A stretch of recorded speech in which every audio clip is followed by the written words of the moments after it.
The morning sun spilled to the thin, cream-colored curtains, bathing the living room in a warm, golden glow. It was one of those rare, peaceful mornings where the world seemed to exhale slowly, and for a brief moment I could breathe easily, too. I sat cross-legged on the couch, cradling a cup of chamomile tea in my hands, staring out the window. The suburban street outside was still and quiet, save for the occasional jogger or dog walker. The lawns were perfectly manicured, the mailboxes lined up with military precision, and the American flags waved faintly in the soft breeze. Everything seemed so normal, so perfectly HOA approved, but none of that mattered to me. All I cared about was the dog lying at my feet. Bentley, my golden retriever, stirred lightly and gave a contented sigh. His head rested on my foot, his golden fur warm and comforting. I ran my fingers through his soft coat, feeling the familiar calm wash over me. His breathing was slow, steady, and rhythmic, the sound I had clung to on my darkest nights. Bentley wasn't just a pet. He was my therapy dog, my lifeline. It wasn't something I advertised to the neighbors. Most people in the neighborhood didn't know about the accident, the one that had stolen my sense of safety and left me grasping for stability. They didn't know about the panic attacks that could sneak up on me without warning, suffocating me in the middle of the grocery store or paralyzing me in a parking lot. They didn't know that when my world became too loud, too fast, or too sharp, Bentley was the only thing that kept me grounded. The gentle nudge of his snout against my hand, the calm weight of his head on my lap. It was enough to remind me that I wasn't alone, that I could breathe, that I was safe. I had fought to have him certified as my therapy dog after months of battling my insurance company, getting letters from my doctor, and filing the proper paperwork.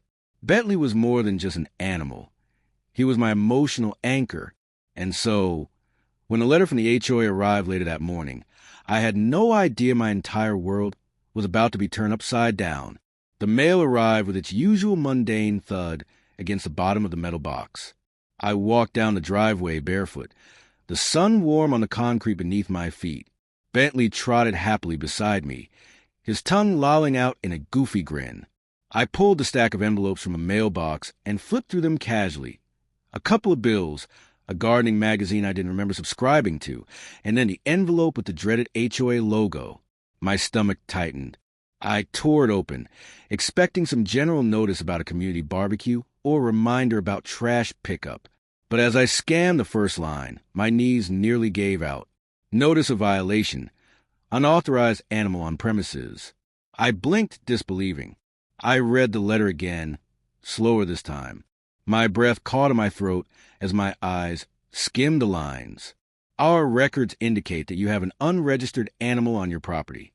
According to the HOA guidelines, only domesticated pets are permitted, provided they meet the weight and breed requirements. Therapy or emotional support animals do not qualify for an exception. You are required to remove the animal within 14 days to avoid further fines or legal action. I staggered back a step. The world tilted. My hand tightened around the letter, crumpling the edges. Bentley, sensing my distress, sat up and pressed his head against my leg, his big brown eyes peering up at me with quiet concern. I knelt beside him, gripping his fur as though he were the only thing keeping me tethered to reality. "They can't do this," I whispered, my voice shaking. "They can't take you away."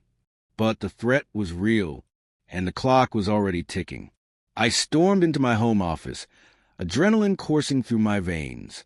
My hands were trembling, but I forced myself to stay focused. I opened my laptop and began scouring the HOA's regulations. There was no mention of therapy dogs. Nothing.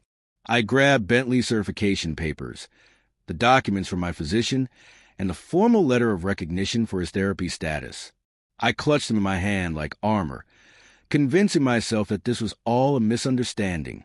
Surely, once they saw the legal paperwork, they would back off. I called the HOA office directly, ignoring the sinking feeling in my chest as the line rang endlessly. When someone finally picked up, the voice on the other end was clipped and sterile. "This is Sharon from the HOA office. How may I assist you?" I inhaled sharply. "Hi, this is Emma Lawson. I just received a notice saying my dog is unauthorized, but Bentley is my therapy animal. I have the legal documentation and certification proving that. There was a brief pause. I could hear the faint clicking of keys as Sharon looked at my records. Yes, I see the violation here.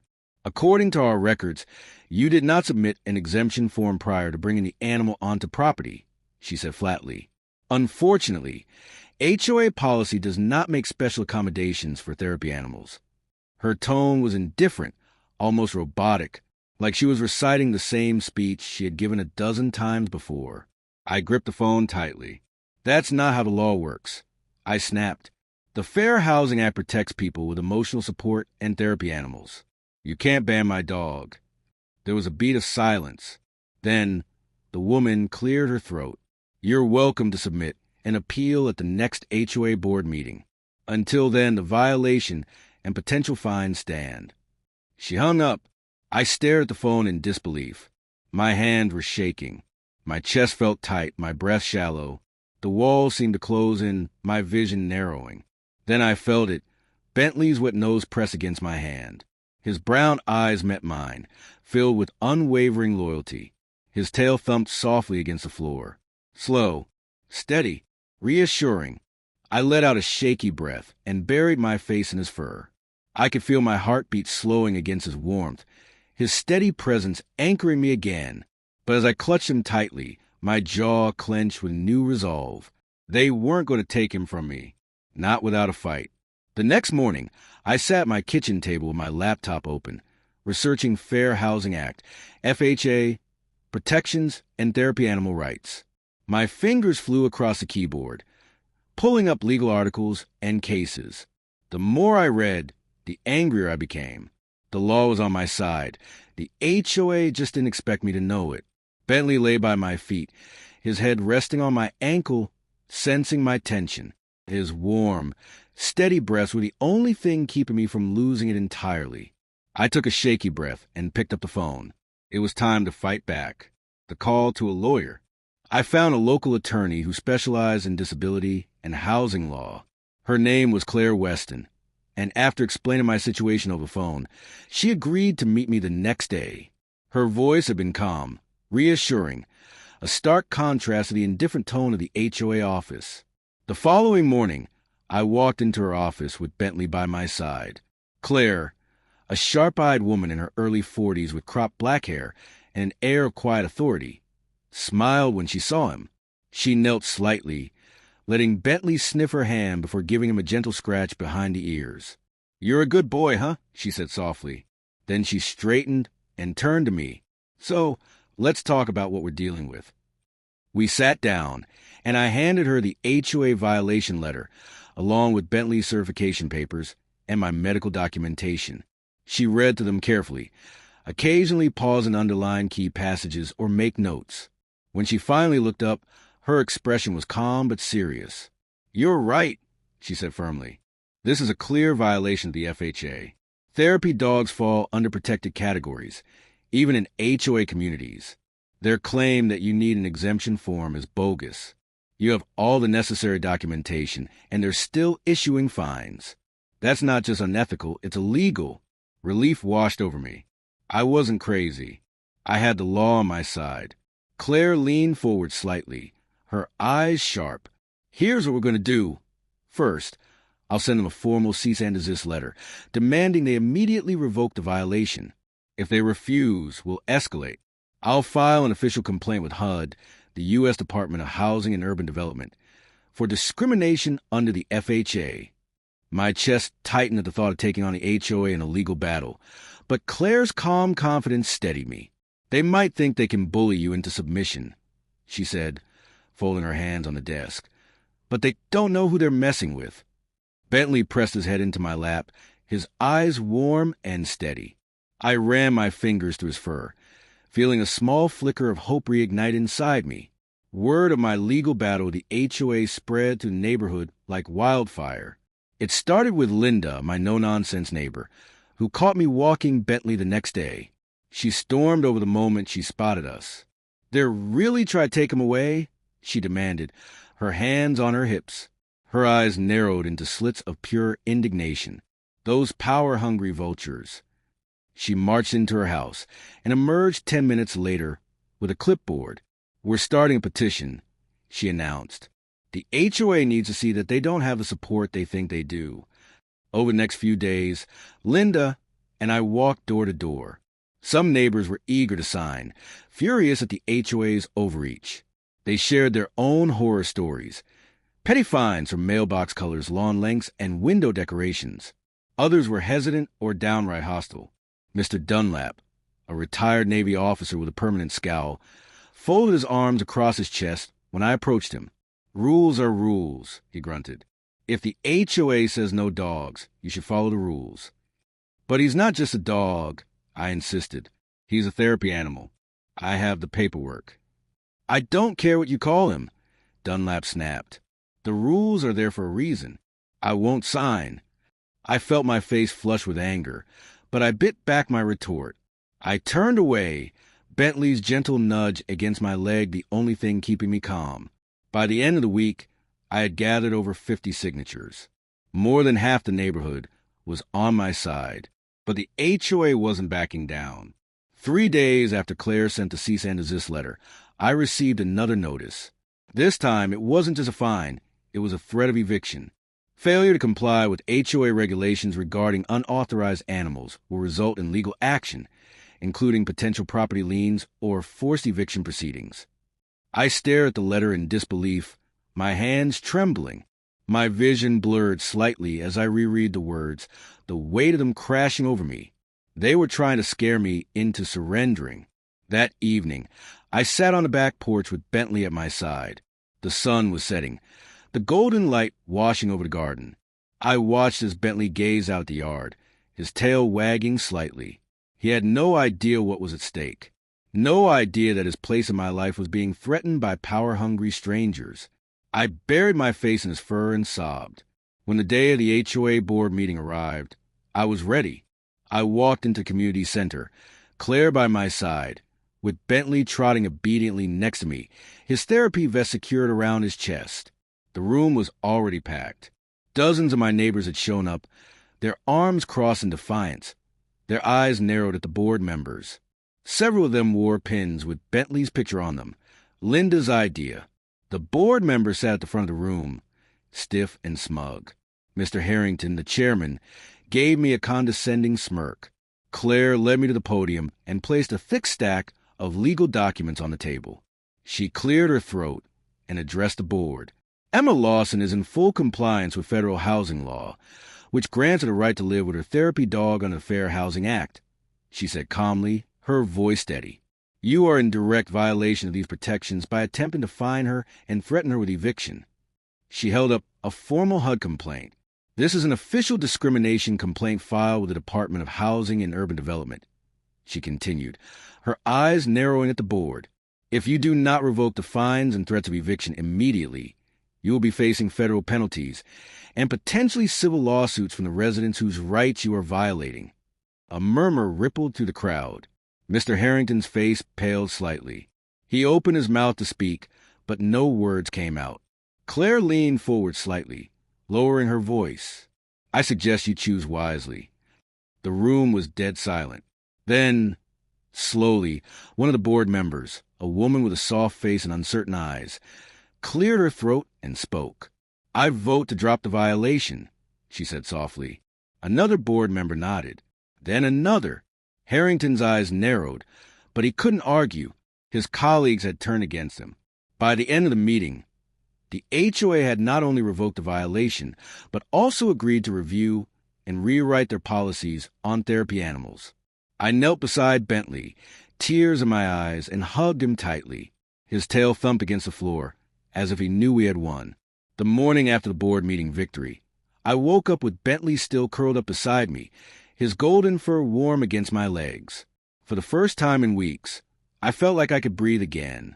I rolled over and ran my fingers through his fur, closing my eyes and feeling the calmness settle over me. We had won. The HOA had backed down, the violation was dropped, and Bentley was safe. But what I didn't realize in that moment was that the fight was far from over. The neighborhood awakens. By midday, word of the HOA's retreat had spread through the neighborhood. Linda showed up at my front door holding a thermos of coffee and a massive grin. "You did it," she declared, practically shoving the coffee into my hands. "You took those vultures down." Before I could say anything, she grabbed my wrist and pulled me toward the street. "You need to see this," she said breathlessly. We turned the corner onto Maple Grove Lane, and I stopped short. My jaw fell open. Dozens of homes now had small signs in their yards, hand-painted boards with bright, bold letters that read, "Therapy pets are family. Bentley stays. HOA can't bully U.S." A few of the homes had even hung blue ribbons around their mailboxes, a quiet but powerful symbol of solidarity. I felt tears well up in my eyes. I turned to Linda, unable to find the words. "You inspired them," she whispered, her voice thick with emotion. "They're fighting back now, too." More stories come to light. The next few days were a blur of neighborly rebellion. I stood in my living room as a line of neighbors knocked on my door, each one eager to share their own story. Mrs. Delgado, an elderly woman who had lived in the neighborhood for over 30 years, clutched my hand and wiped at her eyes. "The HOA threatened to fine me for the handicap ramp my son built," she whispered, her voice trembling. "They said it didn't match the community aesthetic." Her hands were shaking as she showed me the pictures of the notice they had pinned to her door. Then came Michael, a single dad with 2 young kids. He told me about the repeated citations he had received for having a swing set in his backyard. The HOA had called it excessive outdoor decor. One by one, my neighbors shared their stories, the small injustices, the constant harassment, and the heavy-handed fines they had been enduring for years. And suddenly, I realized this wasn't just about Bentley. It was about all of us. A few days later, I was sipping coffee at my kitchen table when my phone buzzed with a call from Claire. Her voice was light and excited. "Emma, you might want to turn on your TV," she said. I grabbed the remote and switched to the local news channel. And there we were. The screen showed footage of Bentley sitting calmly beside me at the board meeting. The anchor's voice filled the room. In a stunning victory for therapy animal rights, local resident Emma Lawson successfully fought back against her HOA, forcing them to revoke their unfair violation and rewrite their policies. Her legal battle has inspired neighbors across the county to challenge unjust HOA practices. I blinked dumbfounded. The camera cut to a crowd of neighbors holding signs and cheering in front of the HOA office. Then the phone call started. I barely had time to breathe before I was contacted by 2 local journalists wanting to interview me. By the end of the day, my story was trending on social media. Pictures of Bentley and me appeared alongside hashtags like #TherapyDogsAreFamily, #HOverreach, #FightForYourRights. My inbox flooded with messages from strangers, people from other HOA communities across the country who had faced similar battles. "You gave me the courage to fight for my service dog. Thank you. My HOA tried to ban my son's emotional support animal. I'm taking him to court now. You are a hero. Bentley is lucky to have you." I sat on the floor, my hands trembling slightly as I read the messages. Bentley nuzzled against me, his tail softly wagging, oblivious of the wave of support we were riding. I buried my face in his fur and smiled. The HOA board, desperate to save face, made a last-ditch effort to regain control. 2 weeks after the board meeting, I received another letter, this time from the HOA's attorneys. While the board acknowledges Ms. Lawson's right to own a therapy animal, the HOA reserves the right to issue fines for any additional community violations. "You are hereby instructed to keep your dog leashed at all times in public spaces and avoid common areas." I narrowed my eyes at the thinly veiled threat. I immediately called Claire, who was already 10 steps ahead. "Their intimidation tactics won't hold up in court," she said firmly. "They're grasping at straws." Without hesitation, Claire filed an official civil lawsuit against the HOA for harassment and discrimination, seeking damages for the undue stress and legal fees they had caused me. The HOA scrambled. Residents were furious, and several board members resigned under pressure. A few weeks later, Claire and I sat in a small courtroom. The HOA's lawyers were frazzled and disorganized, no match for Claire's precision. When the judge ruled in my favor, the courtroom erupted in quiet cheers. The HOA was ordered to pay a $15,000 fine for discriminatory practices, issue a formal public apology to me and other affected residents, undergo mandatory training on therapy, animal rights, and FHA compliance. I walked out of the courtroom with Bentley trotting proudly beside me. Claire clapped a hand on my shoulder and smiled. "Emma," she said softly, "you didn't just win this case. You made a difference." A few weeks after the legal battle ended, the neighborhood came together for a celebration. Linda organized a block party in my honor, complete with balloons, music, and enough food to feed an army. Bentley wore a tiny medal around his neck, a playful gift from Linda, while kids gathered around to pet him. Mrs. Delgado came with her son, who wheeled her up the driveway in her newly permitted wheelchair ramp, now officially approved without interference from the HOA. Neighbors laughed, shared stories, and exchanged warm smiles. The divisions were healing. I stood by the lemonade table, watching the joy unfold around me, when Linda approached with a framed certificate in her hands. "We all chipped in," she said with a wide grin. "A little thank you for standing up for all of us." I took the frame and stared at it, my eyes stinging with tears. "Emma Lawson, neighborhood hero, in recognition of your courage, strength, and unwavering fight for justice." I choked back a sob and hugged Linda tightly. Then I knelt beside Bentley, scratching behind his ears as he stared up at me with his warm, golden eyes. "You saved me," I whispered, "and now you saved all of us." Bentley's tail thumped softly against the grass. In the weeks following my victory, I could feel the neighborhood changing. The once rigid, fear-driven silence had been replaced with quiet defiance. People stood up for themselves more confidently. The HOA board, once untouchable, now walked on eggshells. But for me, the fight wasn't over. The battle with my HOA had awakened something inside me, a fire I didn't know I had. I had spent so long living in fear, afraid to make waves, to be noticed, to take up space. But now I was done being small. I sat at my dining table one evening, Bentley curled at my feet, and stared at my laptop screen. I was drafting a petition, this time not just for my neighborhood, but for the entire state's legislature. I wanted to fight for therapy animal rights on a larger scale. No one else should have to battle their HOA for the right to keep their emotional support animal, the birth of the advocacy group. The next morning, I called Claire. "I want to start an advocacy group," I said, my voice firm with resolve, "to help people like me fight back against unfair HOA policies." Claire didn't even hesitate. "I'm in," she said. Over the next few weeks, HOA Victims United was born, a nonprofit advocacy group dedicated to providing legal support, resources, and public awareness for homeowners fighting unjust HOA policies. Linda helped organize the first community meeting. We set up folding chairs in the local rec center, expecting maybe 20 people. But over 200 showed up. The room was packed. People sitting on the floor, leaning against the walls, clutching printed-out violation notices and legal letters. Some were crying softly as they shared their stories. A man in his 40s, Steve, stood at the podium and held up a photograph of his teenage son with autism. "They threatened to fine us $500 a day if we didn't get rid of my son's therapy cat," he said, his voice trembling. "That cat is the only thing that calms him during his meltdowns." His voice broke. "They don't care what it does to our kids. They just want their perfect neighborhoods." I swallowed hard, fighting back tears. When it was my turn to speak, I walked up to the podium with Bentley trotting by my side. I placed my hand on his head, feeling the warmth of his presence calm my racing heart. 2 months ago, I stood in front of my HOA board, begging them not to take my best friend away. And they didn't care. My voice grew stronger. They thought they could bully me into giving up.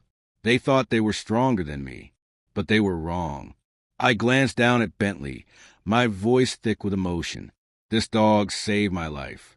And because of him, I found my strength. The room erupted in applause.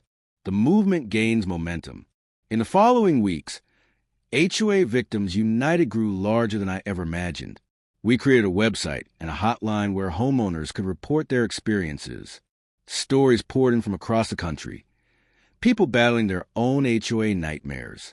Claire and I assembled a team of volunteer lawyers willing to take on pro bono cases for people who couldn't afford legal representation. And then one day, my phone rang with an unexpected call. "This is Christine Walters from Good Morning America," the voice on the other end said. "We've been following your story, and we'd love to have you and Bentley on the show." My heart stopped. I sat down heavily on the couch, Bentley immediately climbing into my lap, as if sensing my shock. "We want you to share your experience and talk about your advocacy group," she continued. "Would you be available next week?" I blinked. Yes, absolutely. Yes. The following week, Claire and I flew to New York City. It was my first time traveling with Bentley on a plane, but he handled it like a pro, calm, collected, and by my side the entire time. When we arrived at the Good Morning America studio, Bentley trotted confidently beside me, his therapy vest pristine, his tail wagging slightly. The producer led us to the backstage area, where I paced nervously.